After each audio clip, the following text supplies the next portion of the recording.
আজকে আমরা বিশেষ ধরনের ধারার অঙ্ক করব।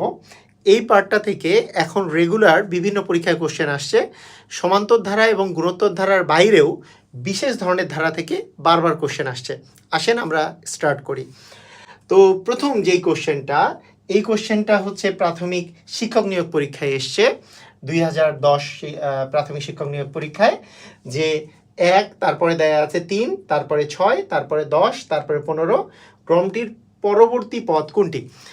আচ্ছা, এই ধরনের প্রবলেমগুলো সলভ করতে গেলে প্রথমেই যেই জিনিসটা আমাদেরকে মনে রাখতে হবে সেটা হলো সবসময় আমরা একবার চেক করব যে এই দুটা মানে পরপর যে দুটা পদ আছে তাদের মধ্যকার ডিস্টেন্স অর্থাৎ অন্তর, এইটা আসলে কি আছে। যেমন এখানে দেখা যাচ্ছে 1-এর পরে 3 আছে, তাহলে 3 থেকে 1 বিয়োগ করলে এখানে অন্তরটা 2 পাওয়া যাচ্ছে। আবার 6 থেকে 3 বিয়োগ করলে আমাদের 3 পাওয়া যাচ্ছে। 10 থেকে 4 বিয়োগ করলে 4 পাওয়া যাচ্ছে। 15 থেকে 10 বিয়োগ করলে 5 পাওয়া যাচ্ছে। তাহলে আমরা বুঝে গেলাম যে 1-এর সাথে 2 যোগ করলে 3, 3-এর সাথে 3 যোগ করলে 6, 6-এর সাথে 4 যোগ করলে 10, 10-এর সাথে 5 যোগ করলে 15। তো অবভিয়াসলি এইবার আসলে 6 যোগ হবে। তার মানে 6 যোগ হলে 15-এর সাথে 6 যোগ করলে আমাদের আসবে হচ্ছে 21। তার মানে এটা সঠিক অ্যান্সার হবে হচ্ছে গ নাম্বারটা, খ নাম্বারটা, মানে 21 হচ্ছে সঠিক অ্যান্সার। তো দেখেন কত সহজেই আমরা কিন্তু কোশ্চেনটার অ্যান্সার করে ফেললাম। আসেন এরপরে আরেকটা কোশ্চেন আমরা দেখি। খুবই রিসেন্টলি 45তম বিসিএস পরীক্ষায় এই কোশ্চেনটা এসছে যে নিম্নলিখিত সংখ্যা শ্রেণীর সর্বশেষ সংখ্যার পরের সংখ্যাটি কত? মানে এখানে দেওয়া আছে 1, তারপরে দেওয়া আছে 2, তারপরে 4, তারপরে 7, তারপরে 11। এর পরের সংখ্যাটা আসলে কত হবে? তো এখানেও আমরা ওই প্রসেসটাই ফলো করতে পারি আগে, যে 2 থেকে 1 বিয়োগ করলে আমরা 1 পাচ্ছি, 4 থেকে 2 বিয়োগ করলে 2 পাচ্ছি, 7 থেকে 4 বিয়োগ করলে 3 পাচ্ছি, 11 থেকে 7 বিয়োগ করলে 4 পাচ্ছি। তার মানে এক্ষেত্রেও আমরা এর পরে যেই সংখ্যাটা পাবো সেটা হচ্ছে 11-র চেয়ে 5 বেশি, অর্থাৎ 11 আর 5 যোগ করলে হচ্ছে 16। অর্থাৎ এটার সঠিক অ্যান্সার হচ্ছে গ নাম্বারটা, 16 হচ্ছে অ্যান্সার। তো আমরা এইভাবে করেও চিন্তা করতে পারি, 1-এর সাথে 1 যোগ করলে 2, 2-এর সাথে 2 যোগ করলে 4, 4-এর সাথে 3 যোগ করলে 7, 7-এর সাথে 4 যোগ করলে 11, 11-এর সাথে 7 যোগ করলে 16। তাহলে এভাবে করে কিন্তু আমরা এই বিশেষ কোশ্চেনটারও অ্যান্সার খুবই সহজেই পেরে গেলাম। এরপরে আমরা আরেকটা কোশ্চেন দেখব, যেটা আবার প্রাথমিক শিক্ষক নিয়োগ পরীক্ষায় 2019 সালে 4র্থ ধাপে এসেছিল। খুবই সুন্দর একটা কোশ্চেন, কিন্তু এই কোশ্চেনও একই রকমের। আপনারা সবাই ভিডিওটা পজ করে একটু অ্যান্সার দেন যে এটার অ্যান্সার আসলে কি হবে। আচ্ছা, আমি মনে করি সবাই পেরেছেন। এটা হচ্ছে আবার ওই একই কথা, 4-এর সাথে 4 যোগ করলে 8, 8-এর সাথে 5 যোগ করলে 13, তারপরে 13-র সাথে আমাদের 6 যোগ করলে 19, 19-এর সাথে 7 যোগ করলে যেহেতু 27। ধারাটির সপ্তম পদ কত? আচ্ছা, এখানে অনেকেই ভুল করে ফেলে। যেমন এইবার যদি আমি 8 যোগ করি, তাহলে 28-এর সাথে 8 যোগ করলে 34। তাহলে এখানে 34 অপশন আছে, 34 অনেকেই দাগাবে। তো আমরা আগে চেক করি যে 1, 2, 3, 4, 5, এখানে 5টা পদ ছিল। তার মানে 34 হচ্ছে কিন্তু আমাদের 6 নম্বর পদ। কত ট্রিকি একটা কোশ্চেন। বলেছে সপ্তম পদ কত, তার মানে 34-এর সাথে আবার 9 যোগ হবে। 34-এর সাথে 9 যোগ হলে সেটা হবে হচ্ছে 43। মানে এটা সঠিক অ্যান্সার কিন্তু হচ্ছে 43। অনেকেই 34 অ্যান্সার দেয় এবং আপনাদের মধ্যে অনেকে 34 অ্যান্সার দিয়েছে। তো এইবার থেকে আমরা কিন্তু ভালো করে লক্ষ্য রাখবো যে এটা কিন্তু এর পরের পদটা চায়নি, বলছে সপ্তম পদ। তাহলে এখানে যেহেতু 5টা পদ আছে, তাহলে 6 নম্বর পদ লিখে তারপরে তার সাথে আমাদের 9 যোগ করলে আসে 43, 43 হবে হচ্ছে আমাদের সপ্তম পদ। খুবই ট্রিকি একটা সুন্দর কোশ্চেন ছিল। তো আসেন এরপরের কোশ্চেনটা আমরা সলভ করি। এরপরের কোশ্চেনটা, এটা 44তম বিসিএস পরীক্ষার প্রশ্ন, যেখানে দেয়া আছে 3, তারপরে দেওয়া আছে 5, মানে আমরা তারপরে 8, তারপরে 13, তারপরে হচ্ছে আমাদের 21। আচ্ছা, আমি যদি অন্তরগুলা দেখি, যে এখানে অন্তর হচ্ছে 2, এইখানে অন্তর 3, সুন্দর মতো আগাচ্ছে, কিন্তু এইখানে অন্তর হচ্ছে 5, এইখানে অন্তর হচ্ছে 7। আচ্ছা, সুন্দর করে আগাচ্ছিল, কিন্তু দেখা যাচ্ছে যে এখানে কিন্তু 2-এর পরে 3, তারপরে 4, এইরকম অন্তর নাই। তাহলে এক্ষেত্রে আমরা আসলে কি করতে পারি? এই ক্ষেত্রে আমরা যেই কাজটা করতে পারি সেটা হচ্ছে আরও একটা জিনিস আছে, সেটার নাম হচ্ছে ফিবোনাক্কি ধারা। ফিবোনাক্কি ধারা জিনিসটা কি? ফিবোনাক্কি ধারাটা হচ্ছে যে কোনো একটা পদ যদি পূর্ববর্তী দুইটা পদের যোগফল হয় তাহলে সেটাকে আমরা বলতে পারবো ফিবোনাক্কি ধারা। যেমন দেখেন এখানে যে 8 সংখ্যাটা আছে, 8 সংখ্যাটা কিন্তু এই যে 8 সংখ্যাটা কিন্তু 5 আর 3 যোগ করলে 8 পাওয়া যায়।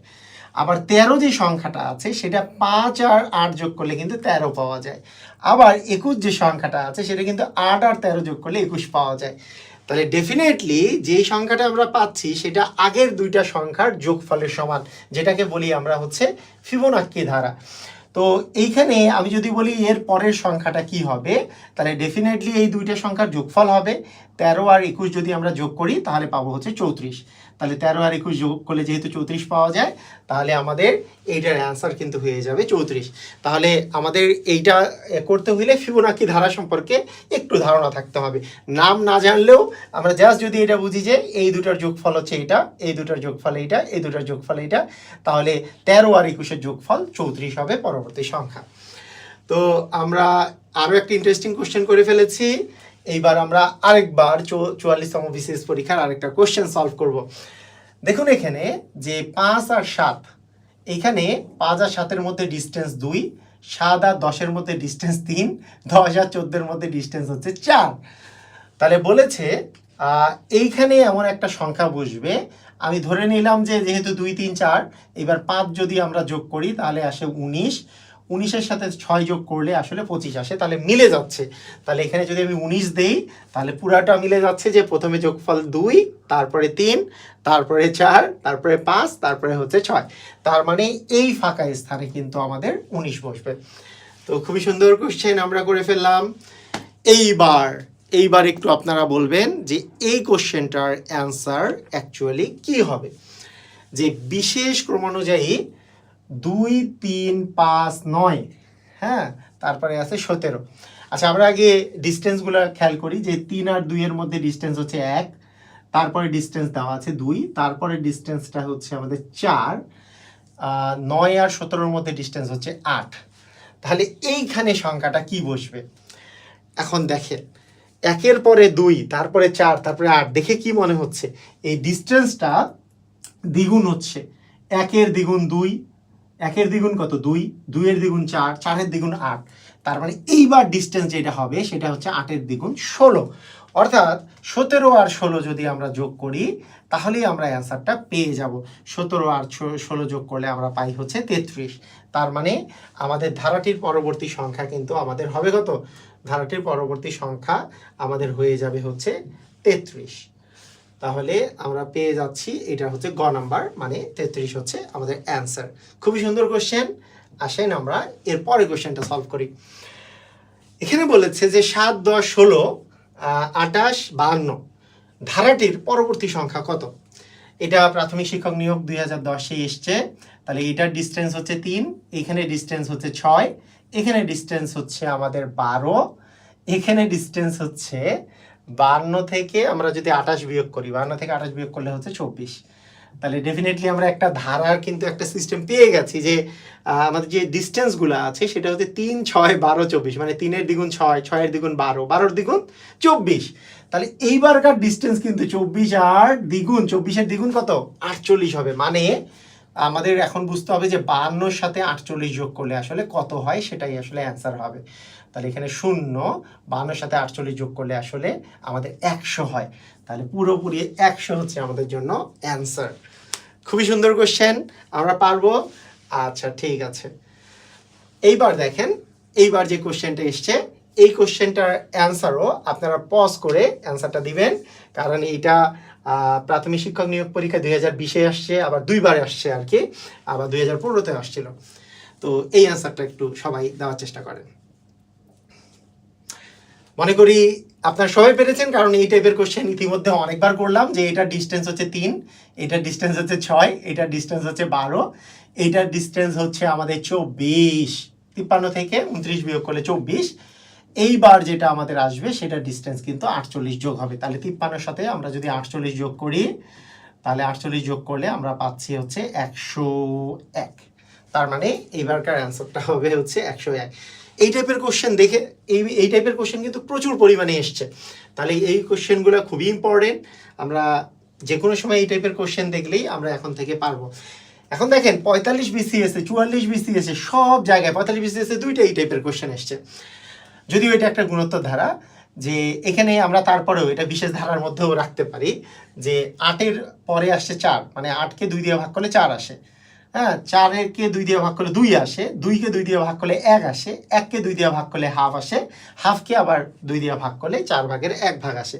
তাহলে পরের সংখ্যাটি কি হবে? আবার 2 দিয়ে ভাগ করলে 8 ভাগের 1 ভাগ, তার মানে 8 ভাগের 1 ভাগ। মানে 2 দিয়ে ভাগ করা মানে নিচে 2 দিয়ে গুণ হচ্ছে আর কি। এখানে 1 ভাগ 2, নিচে আবার 2কে 2 দিয়ে গুণ করলে 4, নিচে আবার 4কে 2 দিয়ে গুণ করলে 8, তার মানে এটা 8 ভাগের 1 ভাগ হবে।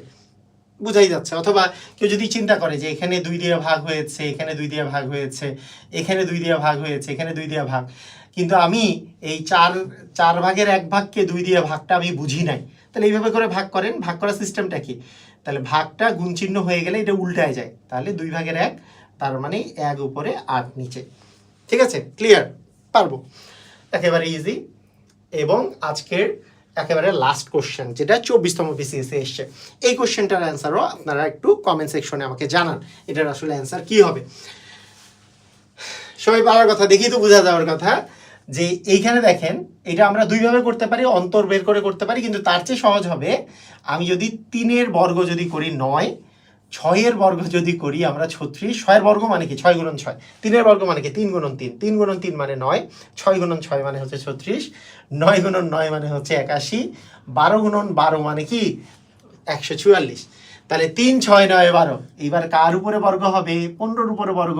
এই যে 3, 6, 9, 12 মানে 3 3 করে বাড়ছে, তাহলে 15-এর বর্গ মানে 15 গুণন 15 মানে 225।